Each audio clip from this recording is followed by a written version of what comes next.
we were having a discussion about incorporating art into a chemistry class and how that can benefit the students. And the three main things I talked about were engagement and self-efficacy, and also just helping students, show a different side of and be creative.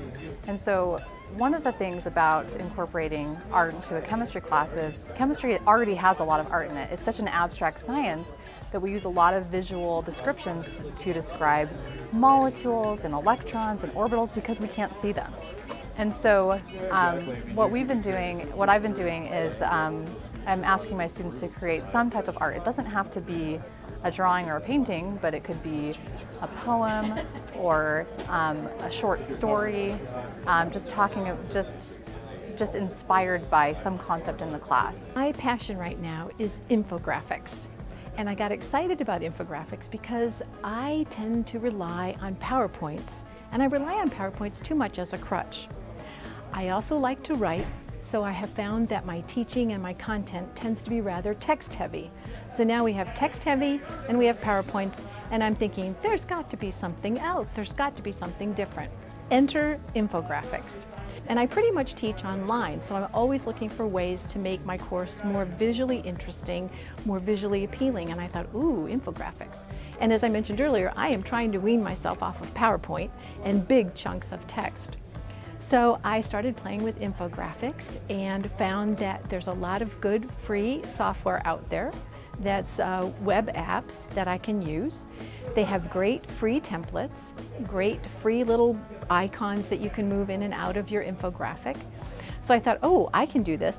So that, so it's a win-win as far as I'm concerned. The students win because I think sometimes this makes it easier for them to digest content and assimilate content, as well as for me, it challenges my right side of the brain thinking, and I can get my creative juices flowing, limited as they are, and think a little bit differently about the content as well. I led a discussion today about student resistance and perceptions about innovative teaching techniques. And so I enjoy trying new things and different kinds of methods, given that my classes are a little challenging in that I teach a lot of non-majors science courses, and these have issues related to engagement. And so I find new techniques are sometimes more successful than traditional lecturing. And so, but then sometimes the different way of doing things also meets resistance from the students because they aren't used to that kind of thing, and they have perceptions about what they should be doing in class, preconceived conceptions. And so I'm interested in looking about what are the sources of those particular resistances, and so what is that it's actually creating the resistance, and if there are certain interventions that could potentially either prevent the resistance or address the resistance as it arises, so that potentially these particular things could be even more effective.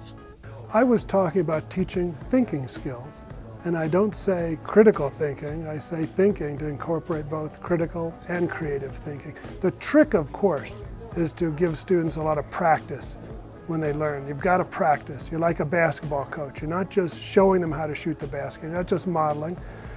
You're not just lecturing on it. You actually have to have them. Now those help, that's fine, model, lecture, but sooner or later they got to get out there and play basketball. So that's what you need to do with your students. Make sure they get a lot of practice.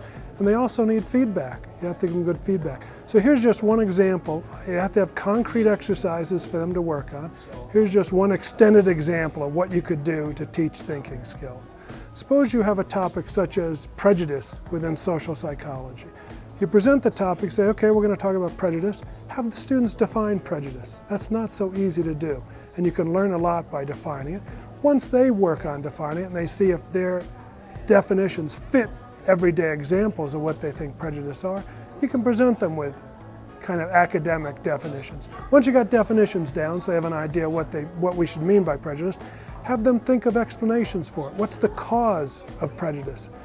And then once they've got some causes in mind, you can present the theories of prejudice, then have them come up with a design to test those theories. How would you know whether those theories are right or not?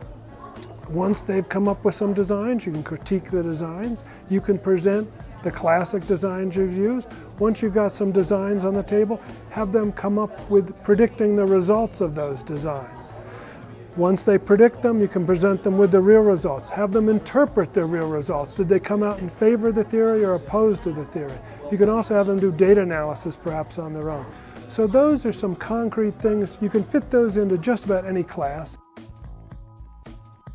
I'm here at the Unconference today to talk about teaching with cases. So we work a lot on how to take a case, whether it's a 20-page formally written case or a New York Times article that I've pulled from the current events, and then look through that case for what the key issue is, who's the decision maker, what are that person's alternatives, and what kind of analysis would support the different options. And then the key point, and really the only one that really matters at the end of the discussion, is what's their recommendation and why have they come to that particular decision, what justifies it, why did they think of a decision that maybe someone across the room or in the other row disagrees with. And we can play with that disagreement and the uncertainty and the ambiguity of these cases to really try to develop their critical thinking skills. So it's something I think that can be used in a lot of different ways, and I've learned from talking to others here and elsewhere about how they use cases and shared ideas. But I think it's something that really helps bring